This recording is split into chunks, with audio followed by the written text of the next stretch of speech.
मेरा नाम है सेल्वराज।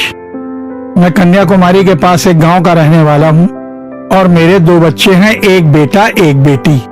मेरा जन्म गैर मसीही परिवार में हुआ था। जब मैं छोटा था तो मेरे माँ बाप मुझे गोदी में उठाकर जिन जिन मंदिरों में जाते थे वहाँ मुझे ले जाते थे। उसके बाद जैसे जैसे बड़ा हुआ, अगर कोई छोटा मंदिर भी दिखता तो वहाँ जाकर अपने जूते चप्पल निकालकर उन्हें नमन करता था। इस तरह से बहुत भक्तिवान था। और केवल इतना ही नहीं, जब कॉलेज ज्वाइन करना था तो यहाँ से 150 किलोमीटर की दूरी पर एक बहुत बड़ा मंदिर था जिसे मैं बहुत मानता था। तो वहाँ तिरुचेंदूर के एक कॉलेज में मैंने ज्वाइन किया और रोजाना शाम को जाकर मंदिर में दर्शन किया करता था। और सिर्फ इतना ही नहीं, तिरुतनी, तिरुवरकाड, तिरुरंगन, तिरुपति, मारी मंदिर, ऐसे बहुत से तीर्थ स्थानों पर मैं जाया करता था। और इस तरह से भक्ति मुझ में धीरे धीरे और ज्यादा हो गई। तो जब मैं कॉलेज की पढ़ाई कर रहा था तो वहाँ एक लड़के से मेरी मुलाकात हुई। उसके जरिए मैं आरएसएस से जुड़ा। आरएसएस से जुड़ने के बाद मेरे अंदर और कट्टरता आ गई, धर्म की कट्टरता बहुत बढ़ गई। और फिर उसके बाद रामेश्वरम मंदिर में जाने लगा। केवल इतना ही नहीं, विश्व हिंदू परिषद इस नाम का जो संगठन है उसके साथ भी मैं जुड़ गया और नागरकोविल में मैं संगठन का प्रचारक बन गया। और वहाँ पर जब मैं भाषण देता था तो लोगों के बीच बोलता था कि यहाँ लोगों को क्रिश्चियन बनाया जा रहा है, गरीब लोगों को। इतना ही नहीं, मैंने यहाँ तक भी भाषण में बोला कि मैं किसी क्रिश्चियन लड़की से शादी करके उसका धर्म भी बदलूंगा, ऐसा चैलेंज किया। दरअसल किसी क्रिश्चियन को देखते ही मेरे बदन में आग सी लग जाती थी। बाइबल उठा के फेंक देता था। कोई अगर पर्चे बांटता दिखाई देता था तो मैं जाकर लेता।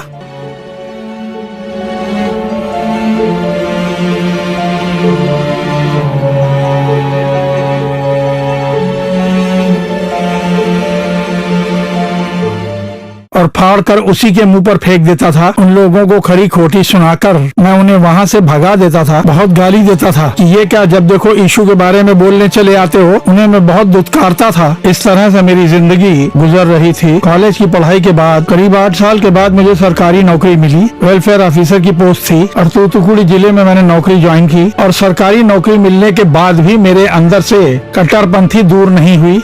जब भी कोई क्रिश्चियन मेरे पास किसी अनुमति के लिए आते थे तो मैं मना कर देता था। यहाँ तक कि चर्च के पास जो लोग रहते थे उन्हें दंगा करने के लिए उकसाता था।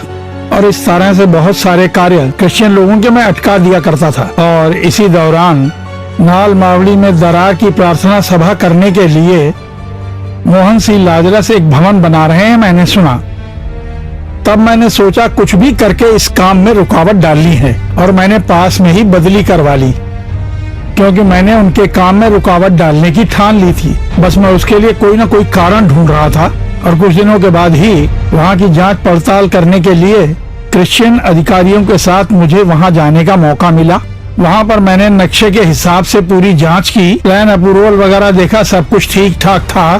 ये क्या, मैं कुछ भी नहीं कर पा रहा हूँ, ऐसा सोचकर मैं जीप के पास खड़ा हो गया। और तभी वहाँ का जो क्रिश्चियन अधिकारी था वो भाई मोहन के पास प्रार्थना करके चला गया।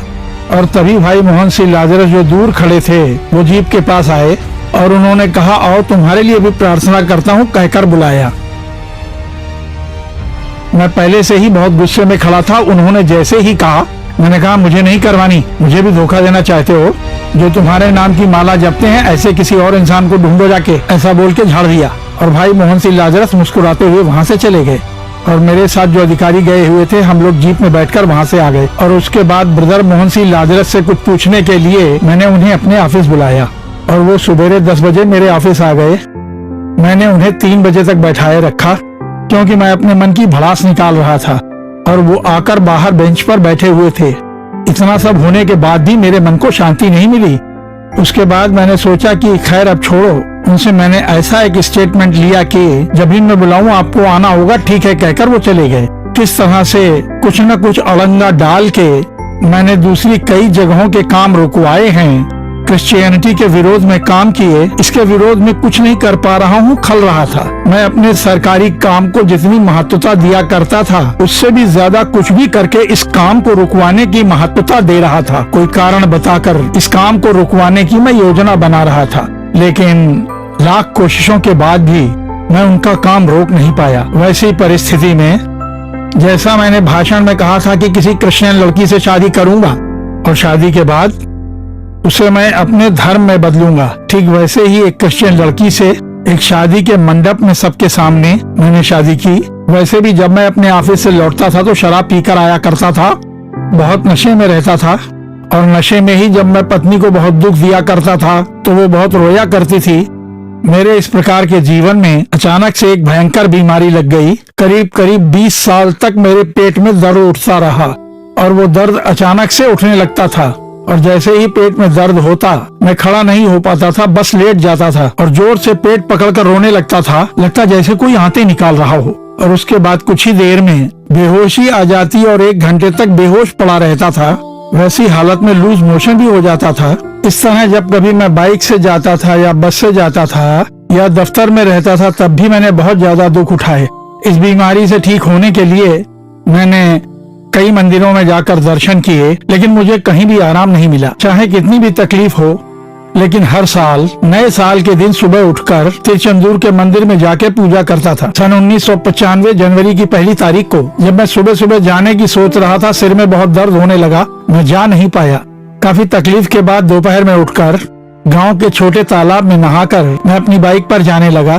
तो जब मैं तिरुचेंदूर जा रहा था, उस समय दोपहर का टाइम था और मैं मंदिर के लिए निकला हुआ था। तभी याद आया दोपहर में मंदिर के दरवाजे बंद होंगे, अब ऐसे में क्या करूं। जब मैं सोचने लगा तो मुझे नए साल की जो सभा होती है वो याद आई। तो सोचा देखता हूं लोग गवाही कैसे देते हैं, गवाही देने वाले पैसे लेकर गवाही देते होंगे। सोचकर मैंने भी रेट लगाया और सभा खत्म होने के बाद में जाऊंगा। ऐसा सोचकर मैंने अपनी बाइक को वापस घुमाया और सीधा नाल मावड़ी की सभा में गया। वहाँ एक आम के बगीचे में भारी सभा हो रही थी जिसमें लगभग 40,000 लोग होंगे।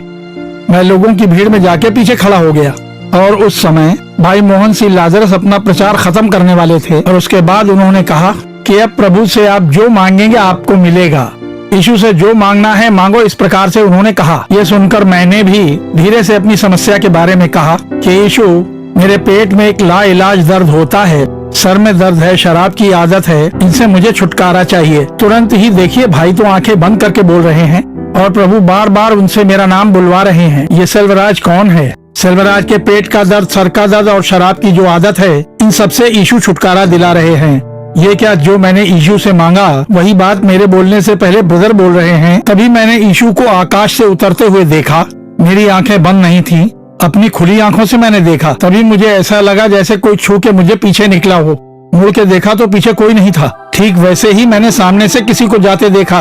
उसके बाद भाई मोहन सिंह लाजरस ने कुछ और लोगों के नाम लेकर कहा तुम्हारी बीमारी ठीक हो रही है।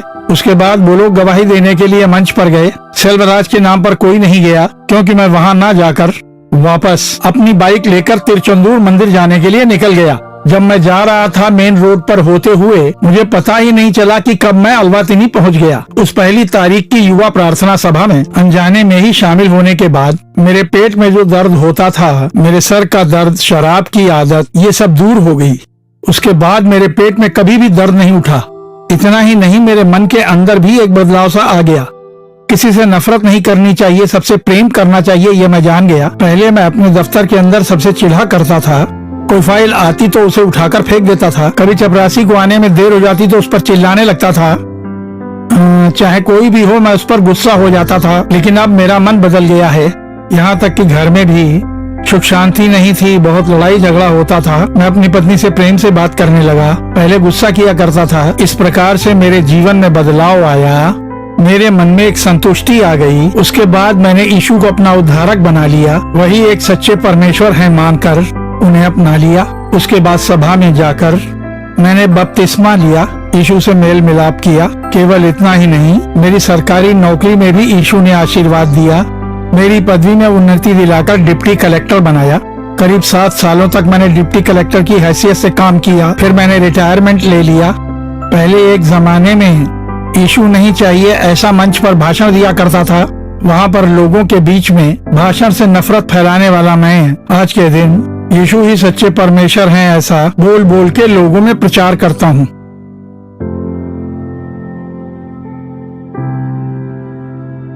कभी मैं आरएसएस विश्व हिंदू परिषद जैसे संगठनों से जुड़ा था।